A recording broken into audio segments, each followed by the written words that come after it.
তামিম ইকবাল খান বাংলাদেশ ক্রিকেটে পঞ্চপাণ্ডবদের একজন। তিনি তার ক্যারিয়ারের শেষ প্রান্তে এসে মধুর প্রতিশোধ নিয়েছেন। আবারও জাতীয় দলে ফেরার কথা ছিল। বাংলাদেশ ক্রিকেট বোর্ডের পক্ষ থেকেই তাকে প্রাথমিক দলেও রাখা হয়, কিন্তু ক্রিকেট বোর্ড থেকে তামিম ইকবাল তার আপন চাচা এবং আপন বড় ভাইকে অপমানের একটি মধুর প্রতিশোধ নিয়েছেন আন্তর্জাতিক ক্রিকেটে না ফেরার আনুষ্ঠানিক ঘোষণা দিয়ে। চাচা আকরাম খানের হাত ধরেই বাংলাদেশ জিতেছিল আইসিসি ট্রফি। তারপর বাংলাদেশ ক্রিকেটে চট্টগ্রামের খান পরিবারের অবদান সবাই জানেন। তামিমের আপন বড় ভাই নাফিজ ইকবালও ক্রিকেটে বিশেষ করে বোর্ডের নোংরা রাজনীতির কারণে জাতীয় দলের ওপেনার হিসেবে নিজের নামের প্রতি সুবিচার করতে পারেননি। ভাই এবং চাচার প্রতি যে খানিকটা অন্যায় হয়েছিল সেটির মৌন প্রতিবাদ হিসাবে তামিম ইকবাল সুযোগ থাকার পরও আন্তর্জাতিক ক্রিকেটকে বিদায় জানিয়েছেন। বিষয়গুলো বাংলা অ্যাফেয়ার্সকে নিশ্চিত করেছেন তামিম ইকবাল খান এবং তার স্ত্রীর পরিবারের একাধিক নির্ভরযোগ্য সূত্র। এদিকে আন্তর্জাতিক ক্রিকেটে তামিম ইকবালের পথ চলার থমকে ছিল অনেক দিন ধরেই। এবার তা পুরোপুরি থামিয়ে দিলেন নিজে। বাংলাদেশের জার্সিতে আর দেখা যাবে না সফলতম এই ওপেনারকে। সামাজিক যোগাযোগ মাধ্যমে 10 জানুয়ারি শুক্রবার রাতে বিদায়ের ঘোষণা দেন তামিম ইকবাল খান। কিন্তু হঠাৎ করে কেন এমন ঘোষণা, এ নিয়ে ভক্তদের মধ্যে রয়েছে চূড়ান্ত আগ্রহ। চট্টগ্রামের এই প্রতিভাবান ক্রিকেটার বাংলাদেশ ক্রিকেটের ইতিহাসে অন্যতম সেরা ব্যাটসম্যান হিসেবে স্বীকৃত। 2007 সালে আন্তর্জাতিক ক্রিকেটে অভিষেকের পর থেকেই তিনি ক্রিকেট ভক্তদের হৃদয়ে জায়গা করে নিয়েছেন। পাকিস্তানের বিপক্ষে তার প্রথম ওডিআই শতক এবং বিশ্বকাপের মঞ্চে ভারতের বিপক্ষে জলমলে ইনিংস দিয়ে তামিম তার আগমনী বার্তা দেন। তার ব্যাটিং কৌশল এবং সাহসিকতা তাকে দলের গুরুত্বপূর্ণ অংশে পরিণত করেছিল। বাংলাদেশের পক্ষে প্রথম ব্যাটসম্যান হিসেবে ওয়ানডেতে 7000-এর বেশি রান করার ইতিহাস গড়েন তামিম ইকবাল। টেস্টে তার ডাবল সেঞ্চুরি, বিশেষত জিম্বাবুয়ের বিপক্ষে 2019 সালের ইনিংস ক্রিকেট প্রেমীদের স্মৃতিতে চিরস্থায়ী।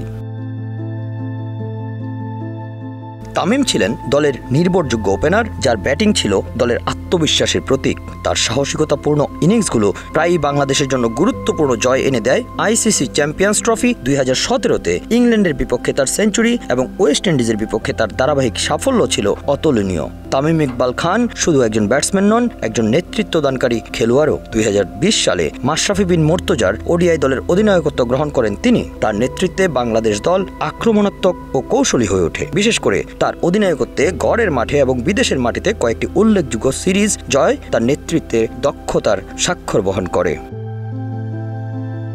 একজন খেলোয়াড়ের জীবনে কখনোই কুসুমাস্তীর্ণ হয় না। তামিমও এর ব্যতিক্রম নয়। চোট, আঘাত, ফর্মহীনতা এবং দলীয় চাপে ভুগেছেন তিনি। তবে প্রতিবারই তিনি ঘুরে দাঁড়িয়েছেন। 2018 সালে এশিয়া কাপে শ্রীলঙ্কার বিপক্ষে এক হাতে ব্যাট করার দৃশ্য ক্রীড়া জগতের ইতিহাসে অনন্য। এই দৃঢ় মনোবলই তাকে সমসাময়িকদের থেকে অনেক বেশি আলাদা করেছে। 2023 সালের 6 জুলাই আচমকা আন্তর্জাতিক ক্রিকেটকে বিদায় বলেছিলেন তামিম ইকবাল খান। পরদিন তৎকালীন প্রধানমন্ত্রী শেখ হাসিনার সঙ্গে দেখা করে সেই সিদ্ধান্ত প্রত্যাহার করে নিয়েছিলেন তারকা এই বাঁহাতি ওপেনার। 1.5 বছরের ব্যবধানে আবার বাংলাদেশ দল থেকে একেবারে সরে দাঁড়ালেন।